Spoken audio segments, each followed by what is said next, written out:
astronauts were launched into space, and then I began to dream about maybe that would be the ultimate experience for a pilot. I'm on the moon.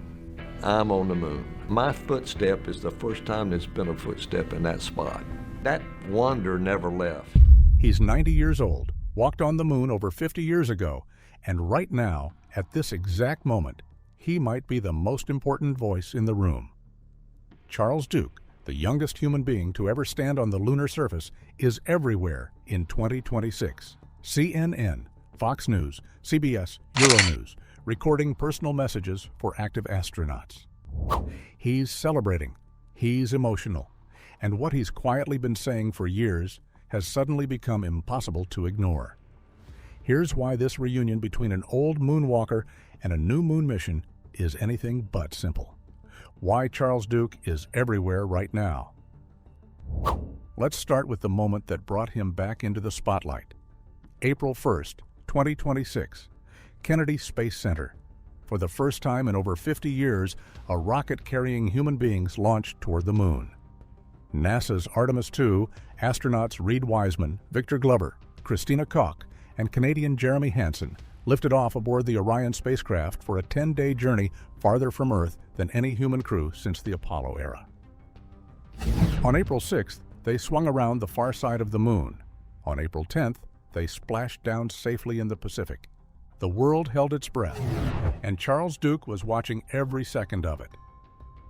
What most people missed in the headline rush: 5 days into the mission, NASA played a personal audio message recorded by Duke himself as a wake-up call for the crew on April 5th.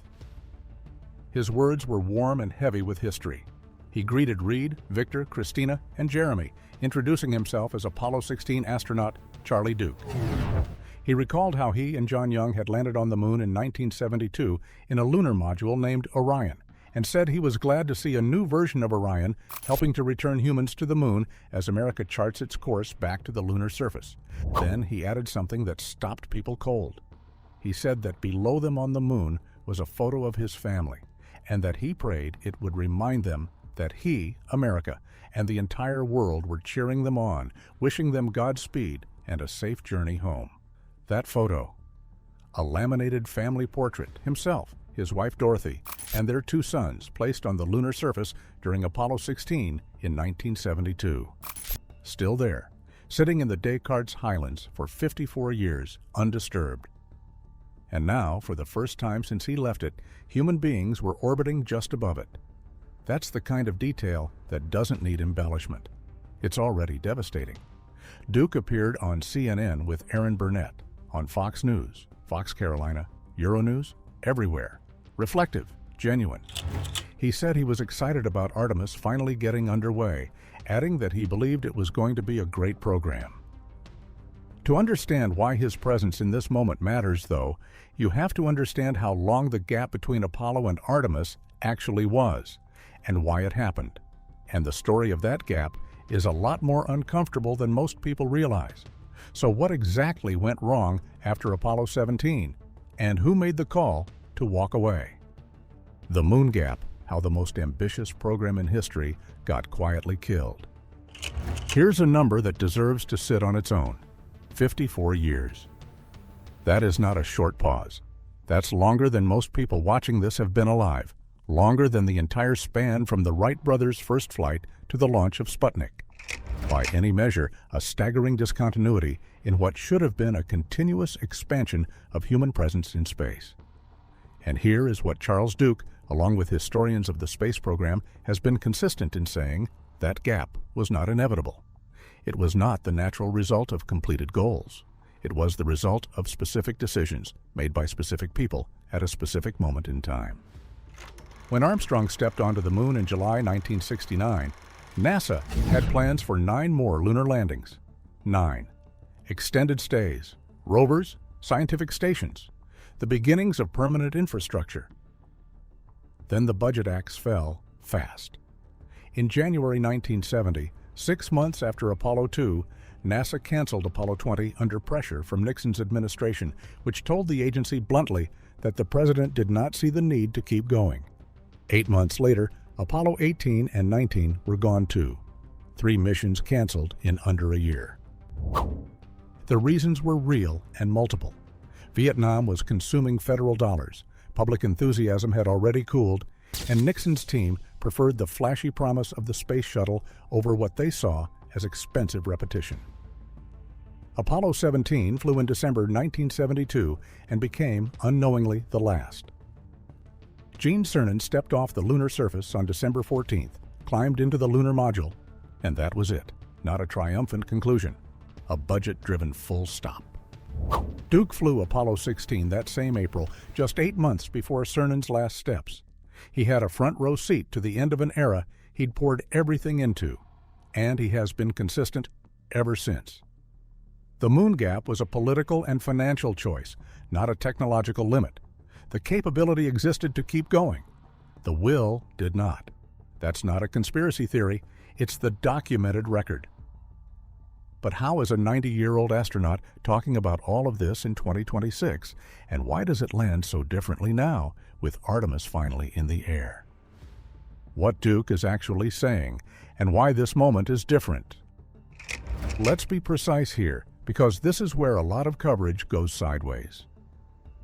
Charles Duke is not making shocking new accusations in 2026. He is a man of deep Christian faith, a retired brigadier general who has spent the decades since Apollo in ministry work with his wife, Dorothy. His public commentary has always been measured, honest, and consistent. What he's been saying about the moon gap, that it was driven by budget constraints, shifting political priorities, and fading public enthusiasm, is exactly what academic historians have documented. It's the established record. What's different in 2026 is the context in which those views are being heard. When Duke speaks in interview after interview, visibly moved by Artemis II, contrasting Apollo's unified Cold War urgency with today's more fragmented space effort, he is not just making a historical observation. He is a living embodiment of the gap itself. He was there when it started. He was there when it ended. Now, at 90, he's watching the return. His recent commentary, as captured by Prism News among others, notes something important.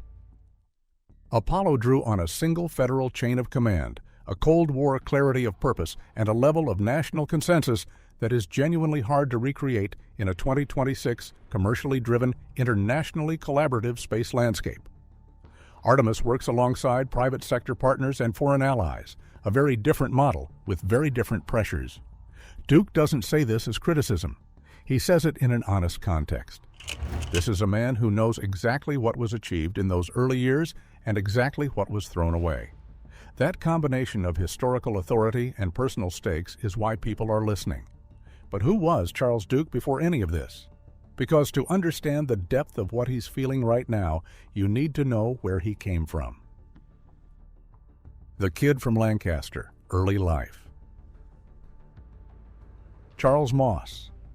Duke Jr. was born October 3, 1935, in Charlotte, North Carolina, but it was Lancaster, South Carolina, a modest, close-knit town where he grew up and where everything that would eventually put him on the moon was quietly set in motion. His father sold insurance. His mother ran a dress shop. An ordinary post-war American upbringing. Young Charles and his brother Bill built model aircraft and played golf together. At 11 years old, Duke earned the rank of Eagle Scout, the highest honor in scouting, and a detail that says more about who he was becoming than his age lets on. At Lancaster High School, he excelled, then set his sights on a military career like his father. He walked directly into his congressman's office, James P. Richards, right there in Lancaster, and asked for a Naval Academy nomination. He got it. The local paper ran his photo on the front page. He graduated valedictorian and class president from his military prep school, Admiral Farragut Academy in Florida in 1953, and earned his Bachelor of Science in Naval Sciences from the Naval Academy in 1957. Then came the pivot that changed everything. Despite attending the Naval Academy, Duke commissioned into the Air Force, not the Navy. The reason? A summer cruise as a midshipman left him so badly seasick that he simply decided naval life wasn't for him. The Air Force was, and he blazed through it. Distinguished graduate at basic training in Texas, distinguished graduate at advanced F-86 Sabre training in Georgia, 3 years as a fighter interceptor pilot at Ramstein Air Base in Germany, a master's degree in aeronautics from M1T in 1964, and graduation from the Air Force Aerospace Research Pilot School in 1965. By April 1966, NASA was selecting 19 astronauts from 332 applicants. Charles Duke, Eagle Scout, seasick midshipman turned elite fighter pilot, valedictorian who knocked on his congressman's door, was one of them. It's the kind of biography that doesn't announce its destination. In retrospect, it reads exactly like what it was.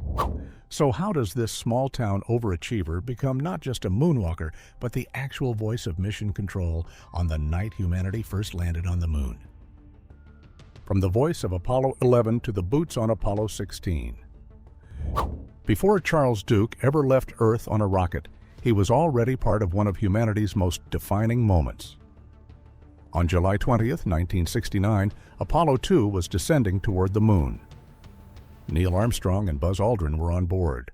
Alarms blared. Fuel was running low. In mission control, the tension was suffocating. Duke sat at Capcom, the single voice speaking to the crew. In those final seconds, it was his voice the world heard. Flustered, emotional, trying to stay composed, he confirmed the landing. He later admitted he nearly lost it, stumbling over his words in the overwhelming gravity of the moment. But it didn't matter. The world knew what it was hearing. History happening in real time.